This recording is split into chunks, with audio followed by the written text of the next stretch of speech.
We'll get the webinar started in just a little bit, folks. I'm super excited about what we're going to talk about today. It's a great topic. It's something that we need to learn more and more and more about. How to improve your own immune system. That's really the answer. That's really the answer, in my opinion. We can talk about lots of things. We can talk about, what to do if you get sick, what to do if you get the vaccine, what to do to prevent disease, but really it all comes down to what can we do to support a healthier immune system. And that's what I want to talk about today. And this is an article that comes from Harvard. Harvard. So you don't have to trust me. I mean, and it's we're not talking about COVID. We're talking about immunity. We're talking about how to build your immune system. A study out of Iceland that I just read this morning, suggests that, it's not going to be the vaccine that's going to save the world. It's going to be exposure to the virus and building a natural immunity. So, yeah, I mean, that's what they're saying. So I'm just running with that. And whether you get vaccinated or not, that's up to you. I'm not going to discourage you from it. That's up to you. You have to make that choice. But what I'm going to tell you is that you want to go out and do your research. Is it really what you want to do? That's up to you.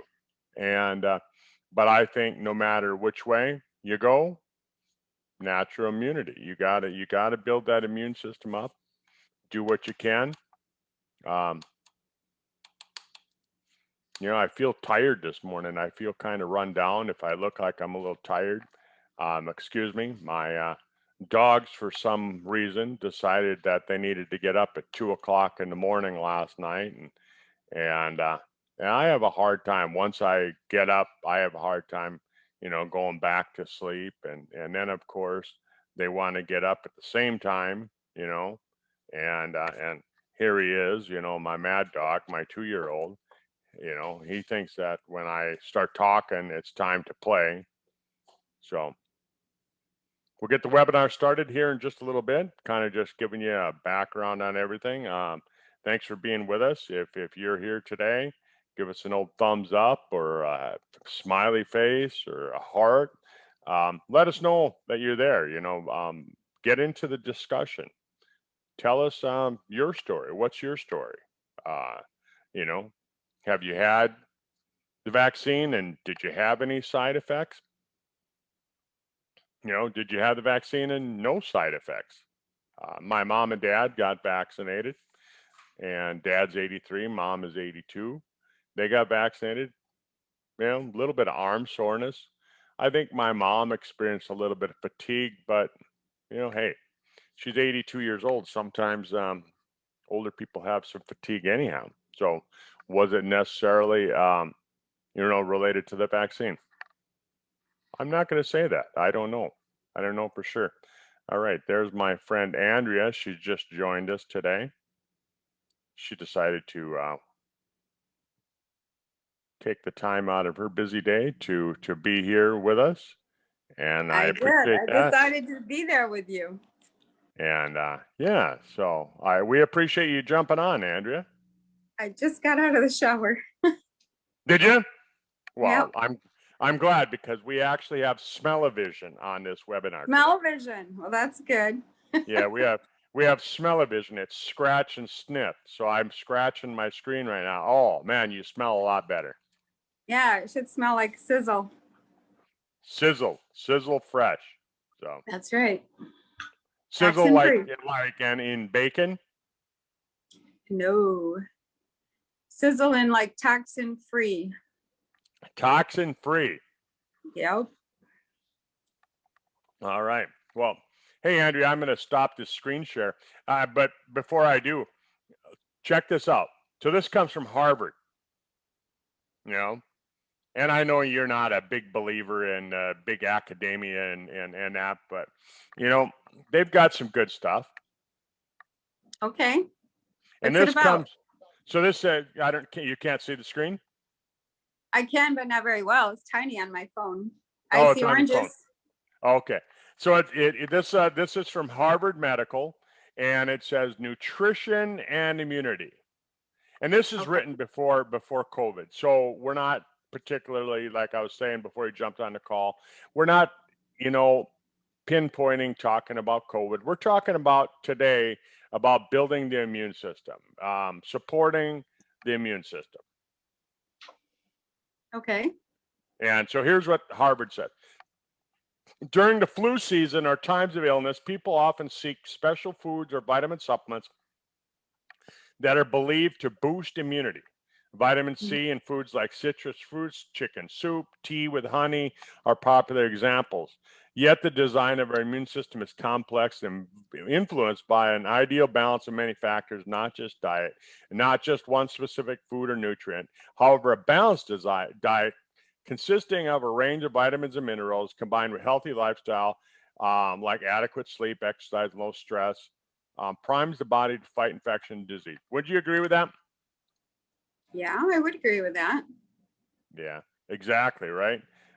So that's really what I wanted to start this out with, because you know a lot of people, of course, you know, anybody makes posts this on social media, chances are you're going to get fact checked, right?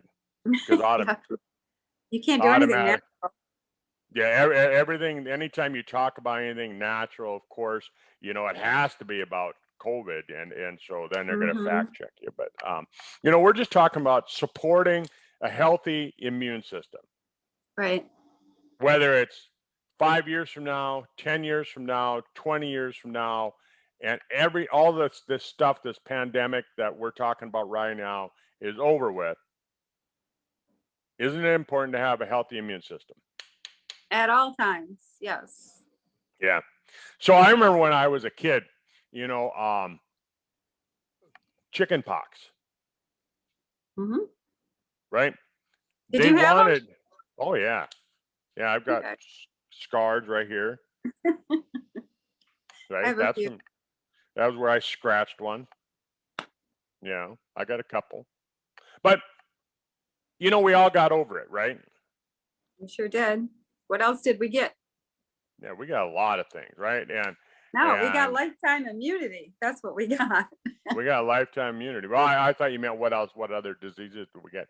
You know, Oh. but you know, we got the common cold, and we still get the common cold. You know, we still get the flu, even though they came out with the vaccine. We still have the, you know, right?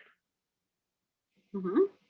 The answer to that is yes. Is that yeah? We still have that stuff. I mean, so um, we're I think we're chasing something that really we probably you know we're not gonna win this battle. According to a study, I was just watching this morning, came out of Iceland. Okay. And they basically, researchers in Iceland have determined that that in order to achieve herd immunity, which is you know one of these words that you hear everybody talking about, that the virus just needs to spread.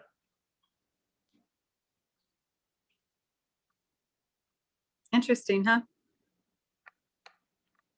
Like chickenpox.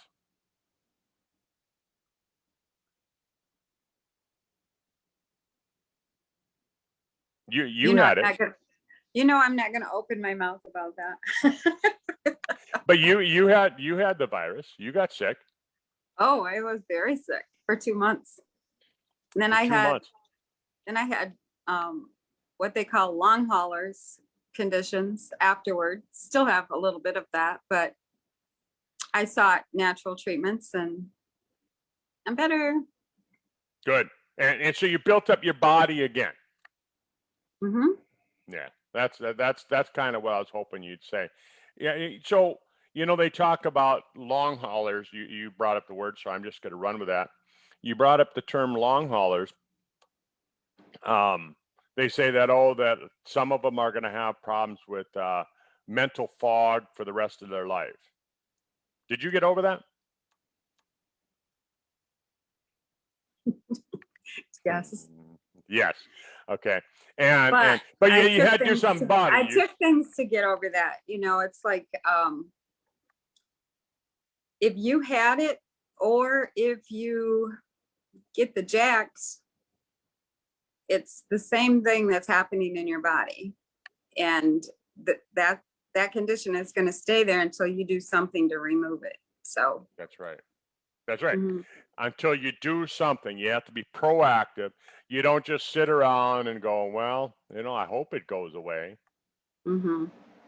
Oh, it's Some much people, more than that. It's much more than brain fog. It's like lack of energy, not being able to breathe correctly.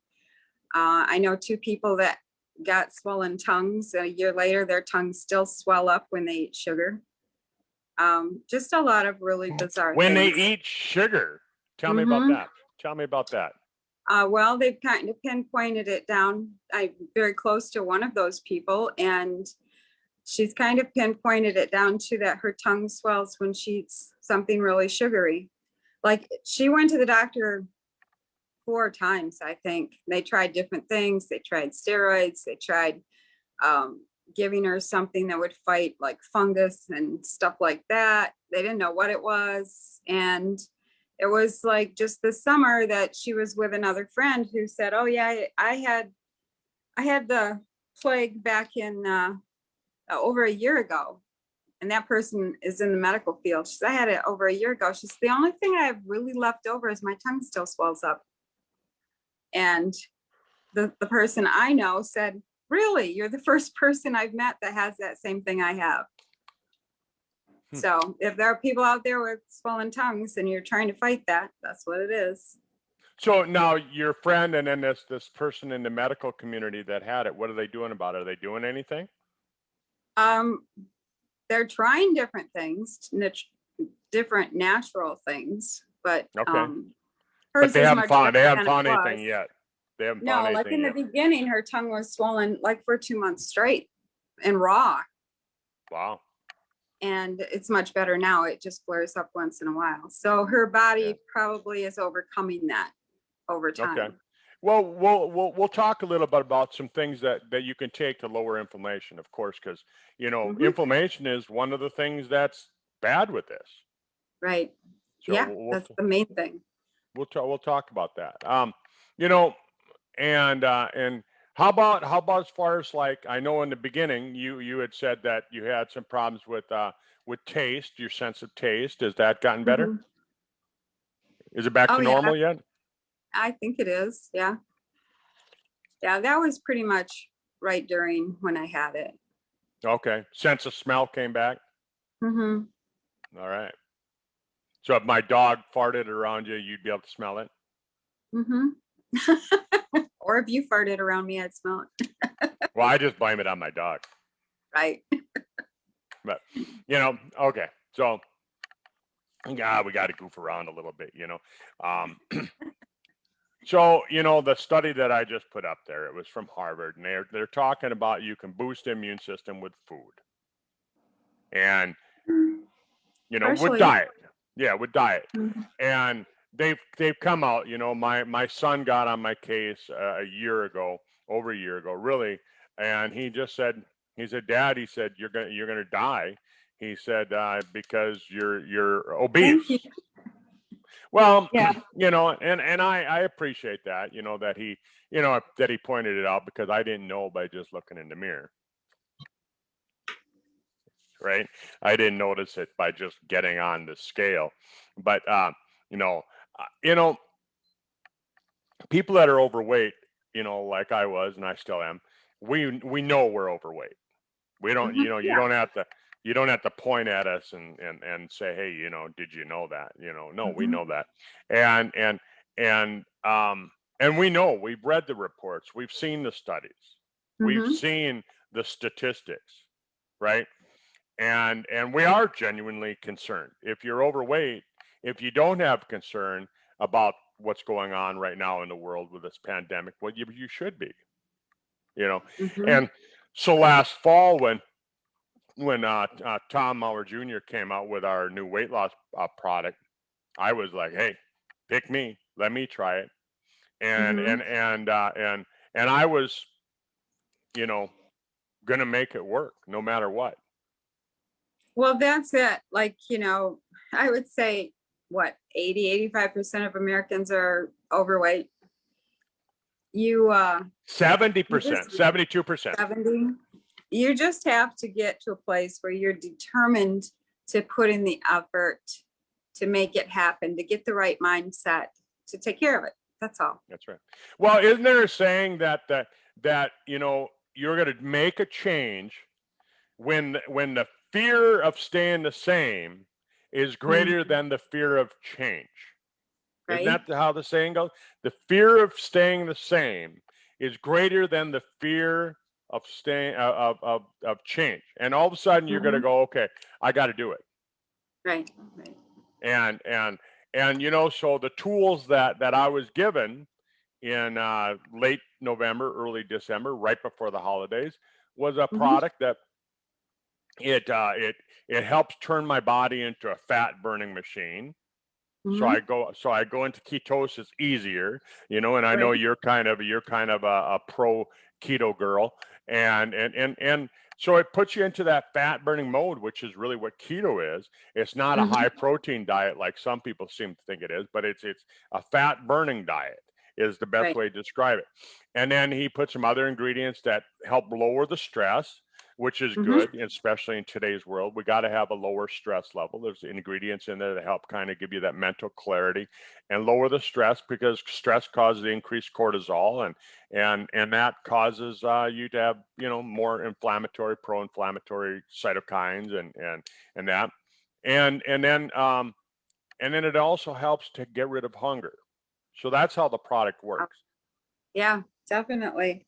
And I And think that's key to get rid of that hunger, that craving you have all day. It's really hard to think about any type of diet, but you definitely want to do a diet that's burning off fat, not muscle. We've talked about that a half a dozen times at least.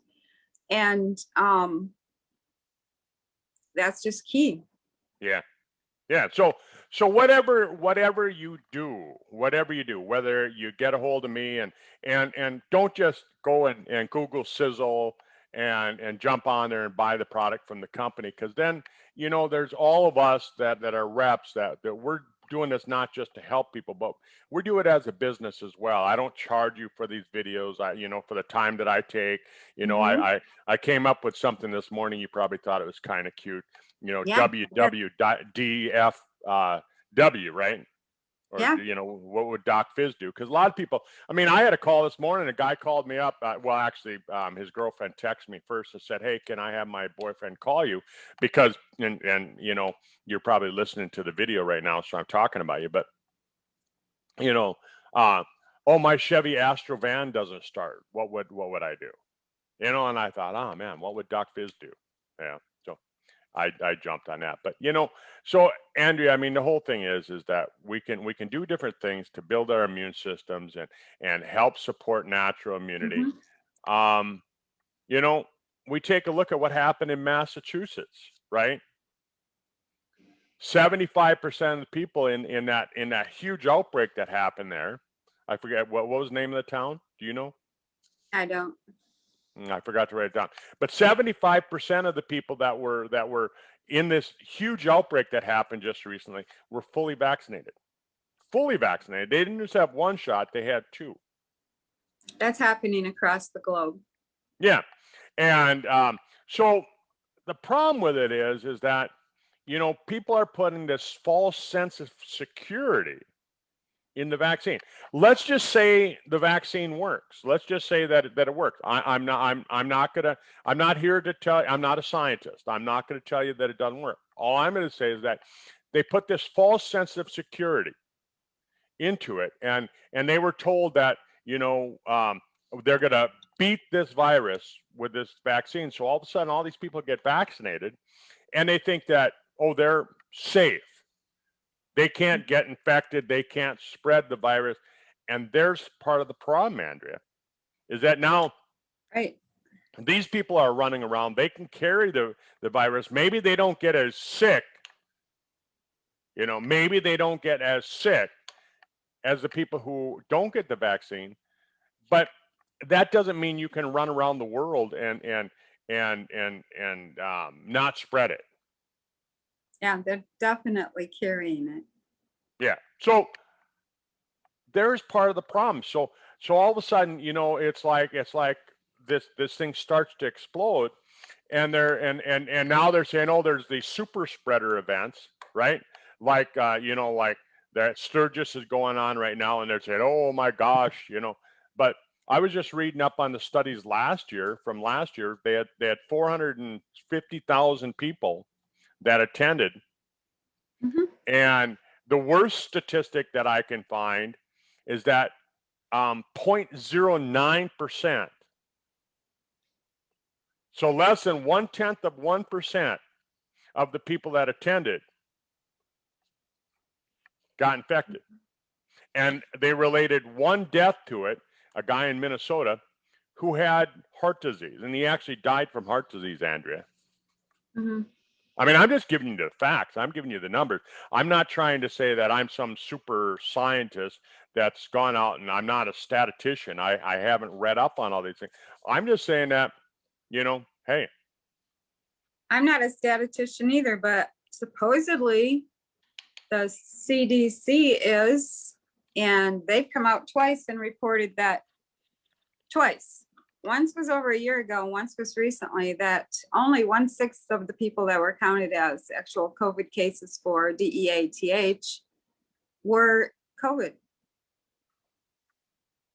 Yeah. The rest of it was car accidents, gunshots, because their little TEST didn't work correctly. You can spin that in the lab as many, like if you spin it, I think it's over 24 times, you're always going to get a positive. And they were using it wrong all that time. They were using it wrong. Oh, there we go.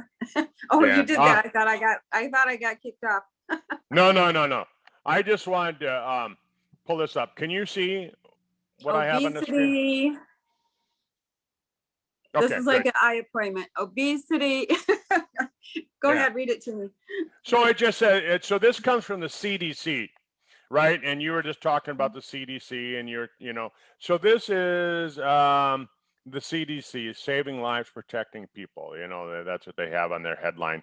And it basically, it says obesity rate, ethnicity, and COVID-19, and then it talks about obesity, adult obesity is increasing, obesity worsen outcomes from COVID-19, something that we were talking about. I just wanted to kind of share a few things because I think people like to have, Kurt, where did you get your information? I mean, and so I try and tell people, look, people call me all the time and they say, hey, what would you do? What would Doc Fizz do? And sometimes I don't have the answer. I mean, a lot of times I don't have the answer. I don't have an answer. So I go look it up and I research it on my own, and then I come up with an answer, and then I remember my answer because, I mean, hey, I just spent the time to research it. I'm not going to go research it a second time. But so it says it says adults with excess weight are even greater risk during the pandemic, the COVID-19 pandemic. So that's one of the reasons obesity triples the risk of hospitalization. Well, you already have conditions set up in the body when you're obese. Don't you carry a lot more inflammation? Yeah, so here's what they say. Obesity is linked to impaired immune system. Obesity decreases lung capacity reserve and can make ventilation more difficult. Blah, blah, blah, blah. It goes through all of these different things, and then they go through and they, throw the whole race card in there, and then they say, oh, what can be done? Well, Andrea, I'm gonna be real honest with you. I'll answer that question. Lose the weight. What can be done? That's a stupid question. What can be done? You don't need a doctorate to tell you that what can be done. So I don't know. Hey, I'm not a brain surgeon. Right. And my son would tell me, oh, I'm not a medical doctor. I'm some quack. But You know, I can answer that question. I would put that boy in the corner for that. What can be done? Well, lose weight. That's what I'm doing. Okay. So let's talk about a few things that you can do. So here's a study. This is from the National Library of Medicine. This is from the PubMed.gov. This is a government website on medicine. And this came out, what's the date? January 18th, 2021. And it said vitamin C and COVID-19. And it said, in numerous animal studies, vitamin C, can you see that screen, Andrea? I can't read it, Doc. But you can see that when I switched screens. Okay. I Yep, just want to make sure, because that one time when I had Right. these studies on, it didn't show up when you weren't here. And it says in numerous animal studies, vitamin C has prevented and alleviated viral and bacterial infection. In a few dozen placebo-controlled trials with humans, vitamin C has shortened infection caused by respiratory viruses, which indicates that vitamin C can also influence viral infections in humans. In critically ill patients, plasma vitamin C levels are commonly very low. Gram doses of vitamin C are needed to increase the plasma vitamin C levels of critically ill patients to the levels of ordinary healthy people. Gram levels. That's 1,000 milligrams. Okay, yeah, and when you do that, you want a high quality vitamin C, and you want to break it up throughout the day, is what I learned from a natural path here. Like you might take 250 milligrams in the morning, late morning, early afternoon, and in the evening, because you reach that intolerance level in your bowels if you just did 1,000 right away. That's exactly it. That's what I was going to say, is that if you try and take 3,000 milligrams, which is 3 grams right now orally, I can tell you which room you're going to be heading to. Yeah. In your house. For sure. All day. You're going to be in the bathroom. And I remember a weight loss product that came out about 20 years ago, and they had high levels of vitamin C in there. And one of my patients comes in, and he had tried the product, and he said, man, he said, Kurt, he said, you know, he said, I can tell you I'm going to lose weight. He said, I'm in the bathroom. All day long. Well, the thing is too, to get quality, like you don't go out in the gas station and buy these little vitamin C things they got laying all over. Go get quality vitamin C. Yeah. You know, last time I bought an actual vitamin C product, it was by a company that most chiropractors use in their office. And I think it was $23 for a bottle of that. Yeah. So, you know, go get some quality vitamin C. Here's from the National Institutes of Health, COVID-19 treatment guidelines. So if you're a fact checker and you watch my video and you want to fact check me, hey, you're fact checking the National Institutes of Health at the same time. So, you know, here's what it says. Vitamin C is a water-soluble vitamin. This is updated April 21st, 2021, by the way. And it says, because humans may require more vitamin C and oxidative stress, vitamin C supplementation has been evaluated in numerous disease states, including serious infections and sepsis, because SARS-CoV-2 infection may cause sepsis and acute respiratory distress syndrome. The potential role of high dose vitamin C in ameliorating inflammation of vascular injury in patients with COVID-19 is being studied.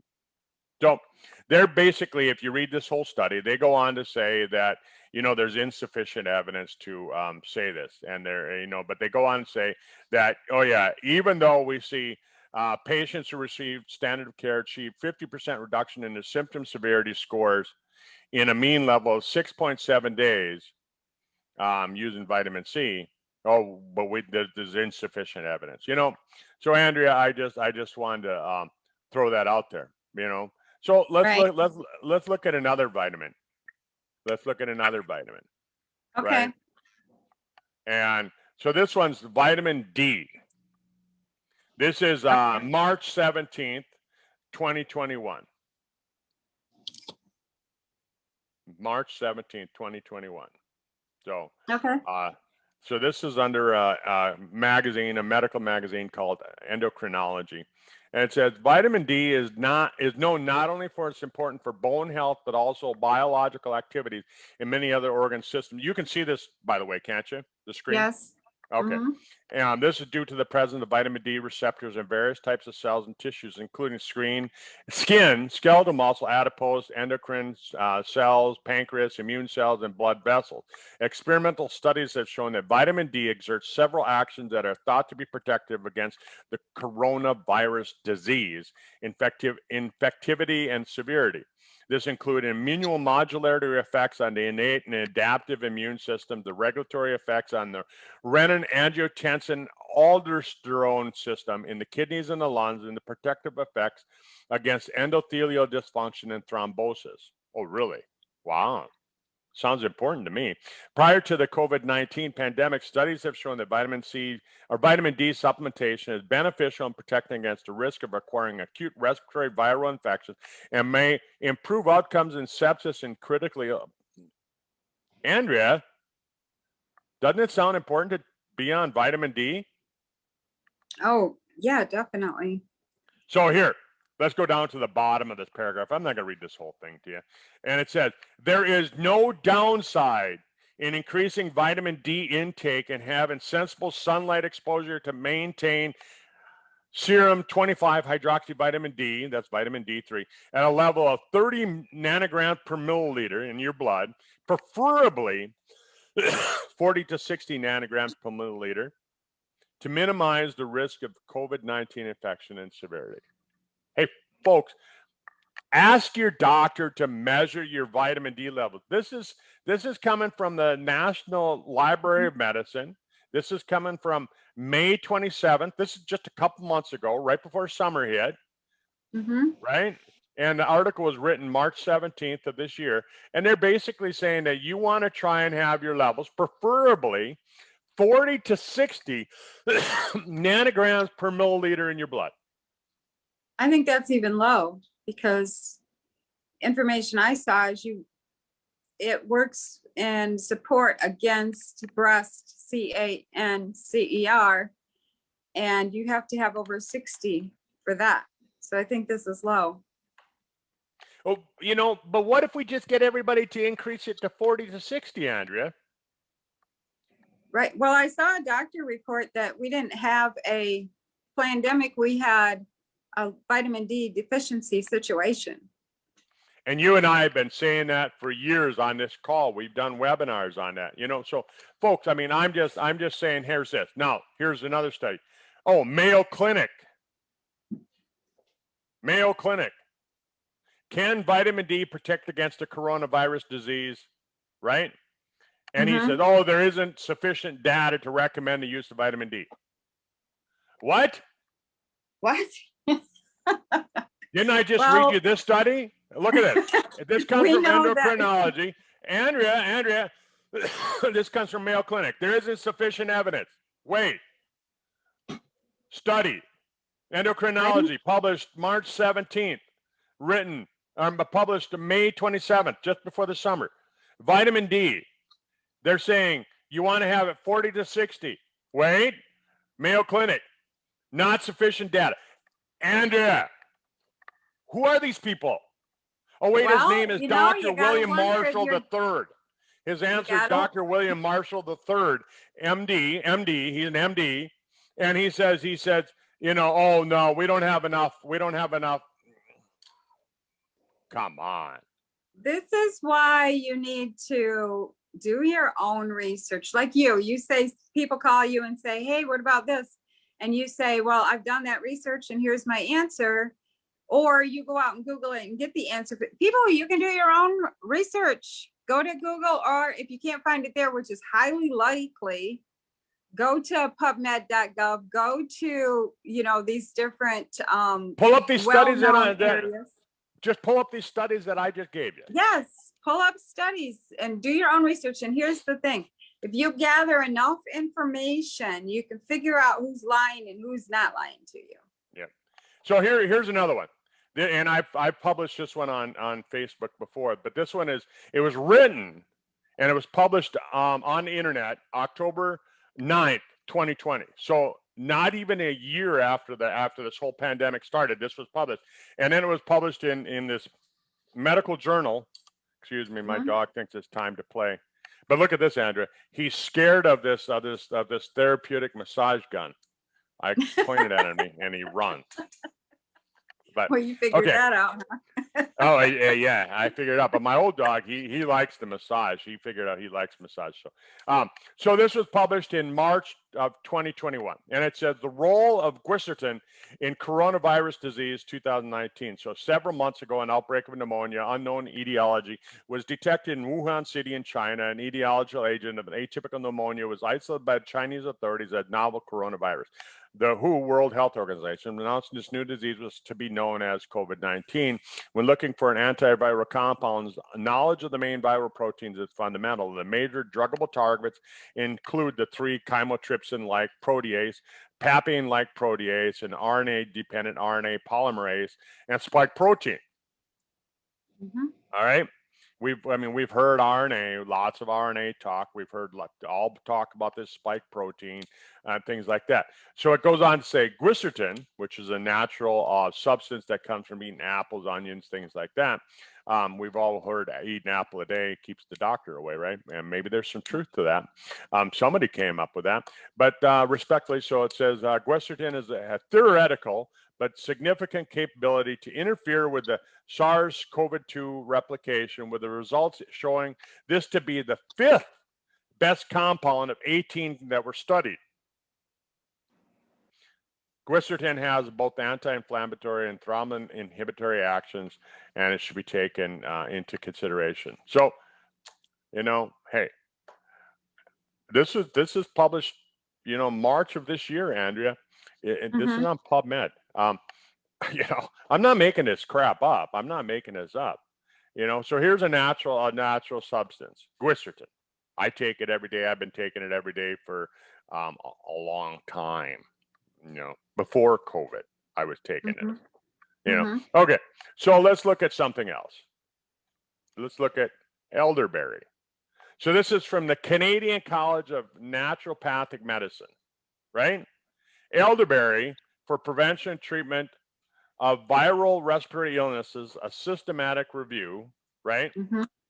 And I don't know when this was published, but basically it goes on. It says elderberry has traditionally been used to treat respiratory problems.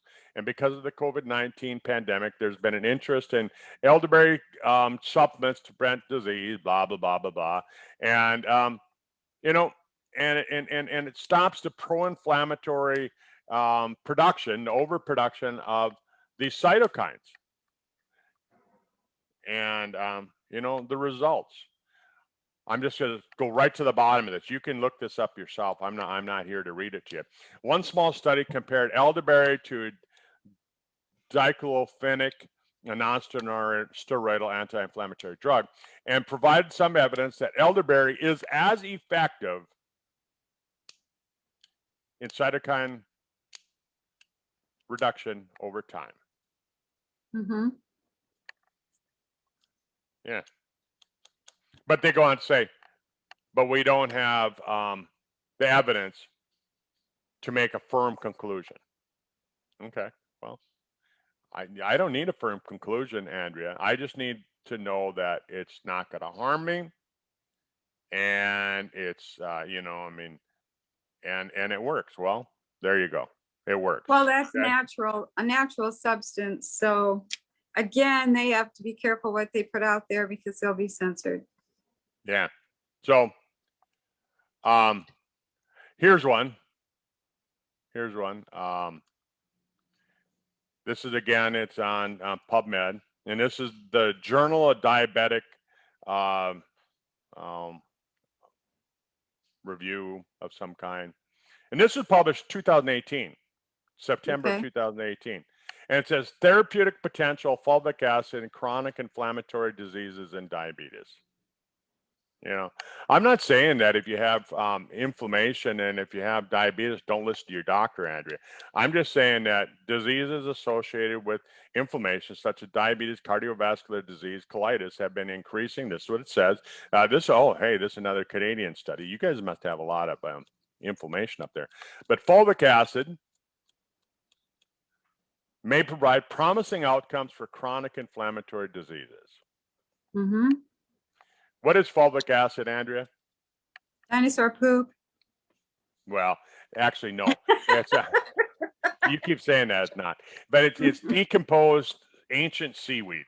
You find it in decomposed seaweed, so it's in dirt. It's dirt, is what it From is. billions of years ago. Yeah, you know. So great study. All right, here's one that I've been getting a lot of people calling me about recently. Kurt, where do you get your N-acetylcysteine? What would Doc Fizz do? Where would you get it? And I give my answer. And I'm not, I'm giving you research right now, so I'm not going to tell you names of products because, that's when you get yourself in trouble. You're making claims about products. I'm not making claims about products. I'm reporting some studies, Andrea. I'm reporting some studies. And so this was published in October of 2020. But it was published, check this out, on the internet. It was published May 30th of 2020. So what is that? March, April, May. So it was published 3 months after this pandemic was, but it wasn't published for the rest of us until October 2020.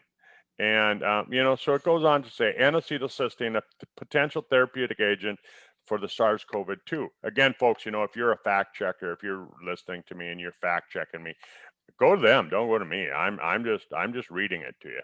And so it says COVID-19, a respiratory disease caused by severe respiratory coronavirus, continues to spread across the globe, predisposing factors such as AIDS, diabetes, cardiovascular disease, lowered immune function, increase the risk of disease severity. Right. T cell exhaustion, high viral load, high levels of T necrosis factor alpha, interleukin 1 beta, interleukin 6, interleukin 10 have been associated with severe SARS-CoV-2 cytokine and antigen overstimulation are potentially responsible for human response to the virus. So they're basically saying that your body isn't responding properly.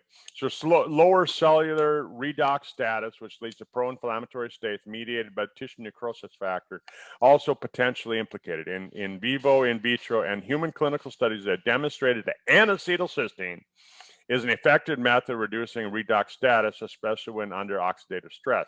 In human clinical studies, N-acetylcysteine had been used to replenish glutathione stores and increase the proliferative response of T cells. N-acetylcysteine is shown to inhibit the NLRP3 inflammasome pathway, the interleukin 1 beta and 18 in vitro, and decrease tissue necrosis factor in human clinical trials. Mediation of the viral load could occur through N-acetylcysteine's ability to increase cellular redox status via maximizing the rate limiting step of glutathione synthesis and thereby potentially decreasing the effects of viral-induced oxidative stress and cell death. We hypothesize N-acetylcysteine could act as a potential therapeutic agent in treatment of the COVID-19 through a variety of potential mechanisms, including increasing glutathione levels, improving T cell response, and modulating inflammation. In this article, we present evidence to support the use of N-acetylcysteine as a potential therapeutic agent in treatment of COVID-19. Andrea, come on. Isn't that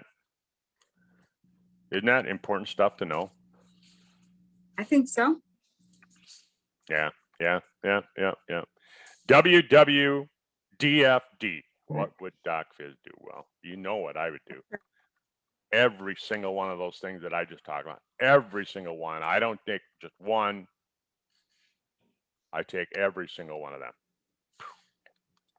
And I tell other people to do it, I don't care if you get vaccinated. Andrea, I really don't care. If you get vaccinated, if you think that's your safety net, do it. Oh, my darn dog is ripping up a plant. Okay, good for him. It's time to get off the call, Doc. Yeah, here's my gun dog. Shoot him. Dog gun. Okay, hey, I got to run. Andrew, I'm gonna let you close out the call. I'm gonna mute myself out and get off here. Bye. Okay. Thanks, Doc, for coming on again this Tuesday. Every Tuesday at noon Eastern Time, we're here, folks, to offer information that will help you optimize your health, maybe save your life. So go ahead and join us every Tuesday. If you can't join us at noon on Tuesday, these calls are recorded in Doc's Facebook page, Doctor's Clinic with Doc Fizz and Friends. We'll see you later. Bye. Yeah. You ended my call with a. You think they heard you? Oh. They're still on? A little bit. They're still on. I can't get rid of the call. There we go. Cancel. Leave.